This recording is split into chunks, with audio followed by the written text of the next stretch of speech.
Assalamualaikum warahmatullahi wabarakatuh. Perkenalkan, nama saya Niska Aurora. Saya dari Fakultas Ilmu Sosial dan Ilmu Politik, Program Studi Ilmu Administrasi Negara. Kali ini saya akan menjelaskan mengenai pemakaian huruf dan penulisan kata. 1. Huruf abjad. Abjad yang dipakai dalam ejaan bahasa Indonesia terdiri atas 26 huruf. Huruf tersebut yaitu A, B, C, D, E, F, G, H, I, J, K, L, M, N, O, P, Q, R, S, T, U, V, W, X, dan Y, serta Z. 2. Huruf vokal. Huruf yang melambangkan vokal dalam bahasa Indonesia terdiri atas 5 huruf, yaitu A, E, I, O, dan U. 3. Huruf konsonan. Huruf yang melambangkan konsonan dalam bahasa Indonesia terdiri atas 21 huruf, yaitu B, C, D, F, G, H, J, K, L, M, N, P, Q, R, S, T, V, W, X, Y, dan Z. Catatan, huruf Q dan X khusus digunakan untuk nama diri dan keperluan ilmu. Huruf Q pada posisi awal kata diucapkan S. 4. Huruf diftong. Di dalam bahasa Indonesia terdapat 4 diftong yang dilambangkan dengan gabungan huruf vokal I, AU, E, dan OI. 5. Gabungan huruf konsonan. Gabungan huruf konsonan KH, NG, NY, dan SY masing-masing melambangkan satu bunyi konsonan. 6. Huruf kapital. Huruf kapital dipakai sebagai huruf pertama awal kalimat. Huruf kapital dipakai sebagai huruf pertama unsur nama orang termasuk julukan. Perlu diingat, huruf kapital tidak dipakai sebagai huruf pertama nama orang yang merupakan nama jenis atau satuan ukuran. Huruf kapital tidak dipakai untuk menuliskan huruf pertama kata yang bermakna anak dari, seperti bin, binti, guru, dan fan, atau huruf pertama kata tugas. Huruf kapital dipakai pada awal kalimat dalam petikan langsung. Huruf kapital dipakai sebagai huruf pertama setiap kata nama agama, kitab suci, dan Tuhan, termasuk sebutan dan kata ganti untuk Tuhan. Huruf kapital dipakai sebagai huruf pertama unsur nama gelar kehormatan, keturunan, keagamaan, atau akademik yang diikuti nama orang, termasuk gelar akademik yang mengikuti nama orang. Huruf kapital dipakai sebagai huruf pertama unsur nama gelar kehormatan, keturunan, keagamaan, profesi, serta nama jabatan atau kepangkatan yang dipakai sebagai sapaan. Huruf kapital dipakai sebagai huruf pertama unsur nama jabatan dan pangkat yang diikuti nama orang atau yang dipakai sebagai pengganti nama orang tertentu, nama instansi, atau nama tempat. Huruf kapital dipakai sebagai huruf pertama nama bangsa, suku bangsa, dan bahasa. Perlu diingat, nama bangsa, suku bangsa, dan bahasa yang dipakai sebagai bentuk kata dasar turunan tidak ditulis dengan huruf awal kapital. Huruf kapital dipakai sebagai huruf pertama nama tahun, bulan, hari, dan hari besar atau hari raya. Huruf kapital dipakai sebagai huruf pertama unsur nama peristiwa sejarah. Perlu diingat, huruf pertama peristiwa sejarah yang tidak dipakai sebagai nama tidak ditulis dengan huruf kapital. Huruf kapital dipakai sebagai huruf pertama nama geografi. Perlu diingat, huruf pertama nama geografi yang bukan nama diri tidak ditulis dengan huruf kapital. Huruf pertama nama diri geografi yang dipakai sebagai nama jenis tidak ditulis dengan huruf kapital. Nama yang disertai nama geografi dan merupakan nama jenis dapat dikontrakskan atau disejajarkan dengan nama jenis lain dalam kelompoknya. Huruf kapital dipakai sebagai huruf pertama semua kata termasuk semua unsur bentuk ulang sempurna dalam nama negara, lembaga, badan, organisasi, atau dokumen kecuali kata tugas, seperti di, ke, dari, dan, yang, dan untuk.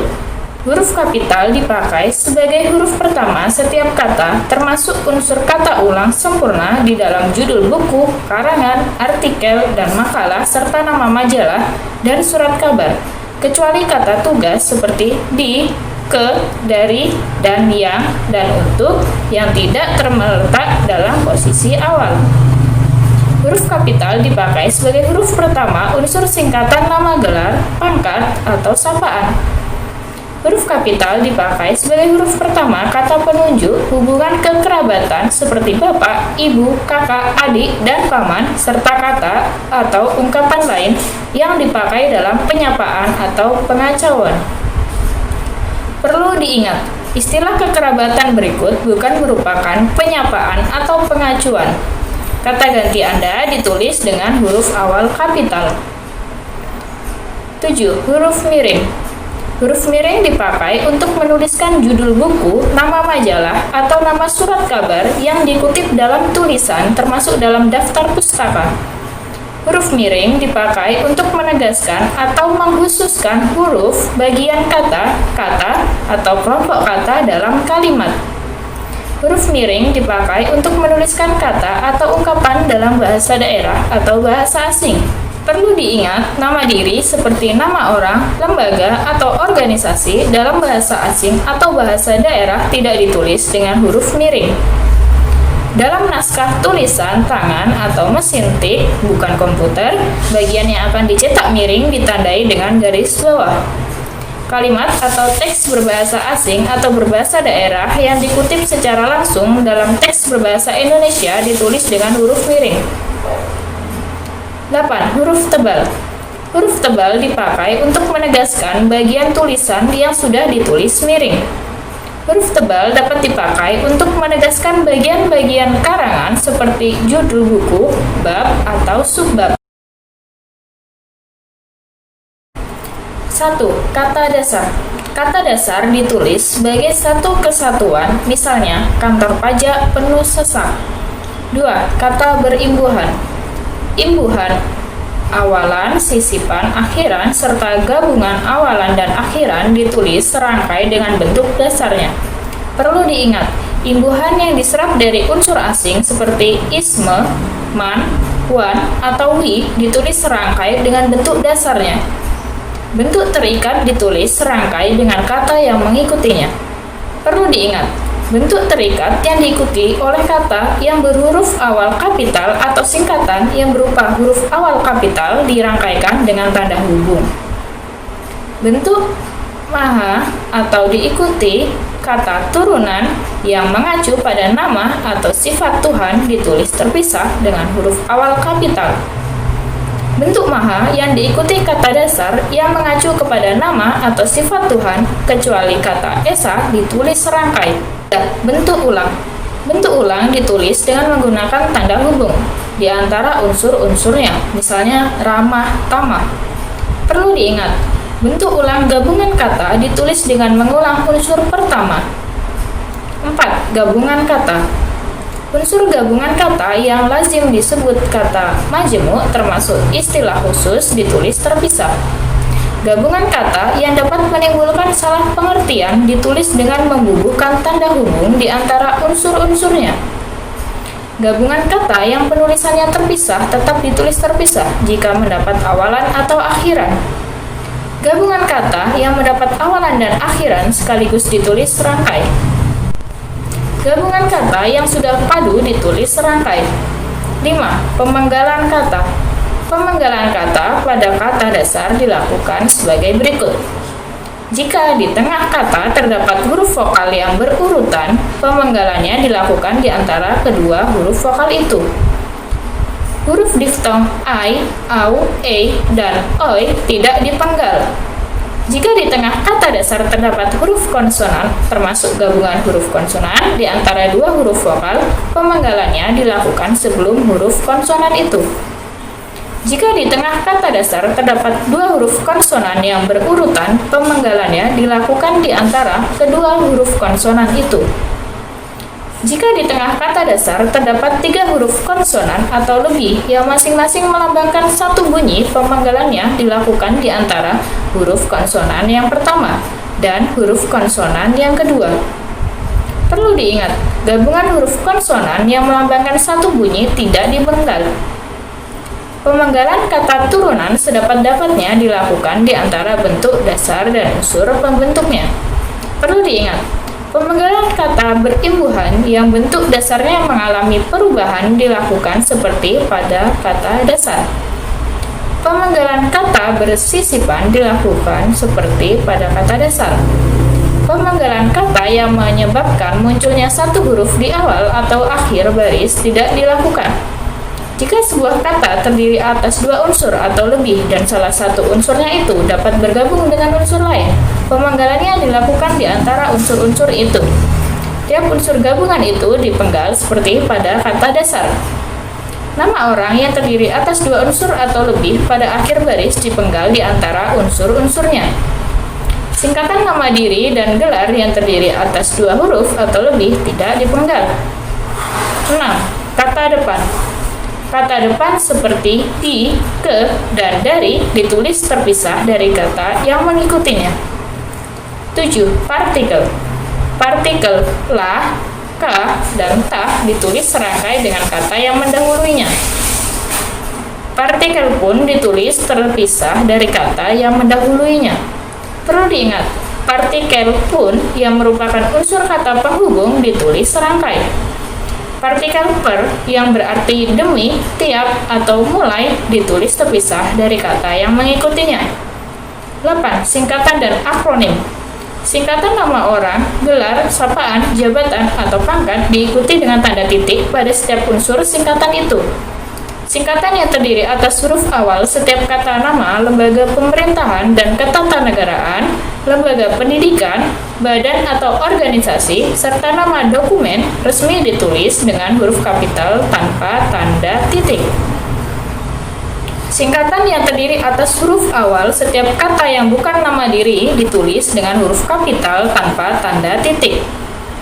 Singkatan yang terdiri atas 3 huruf atau lebih diikuti dengan tanda titik.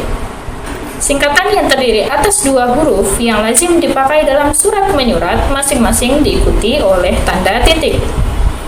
Lambang kimia, singkatan satuan ukuran, takaran, timbangan, dan mata uang tidak diikuti tanda titik.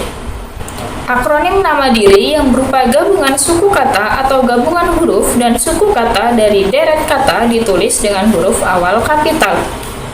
Akronim bukan nama diri yang berupa gabungan huruf awal dan suku kata atau gabungan suku kata ditulis dengan huruf kecil.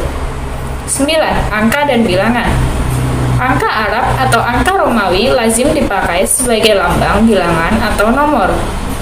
Bilangan dalam teks yang dapat dinyatakan dengan 1 atau 2 kata ditulis dengan huruf, kecuali jika dipakai secara berurutan seperti dalam perincian. Bilangan pada awal kalimat ditulis dengan huruf.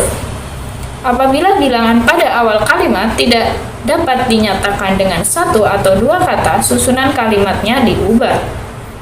Angka yang menunjukkan bilangan besar dapat ditulis sebagian dengan huruf supaya lebih mudah dibaca. Angka dipakai untuk menyatakan ukuran, panjang, berat, luas, isi, dan waktu, serta nilai uang.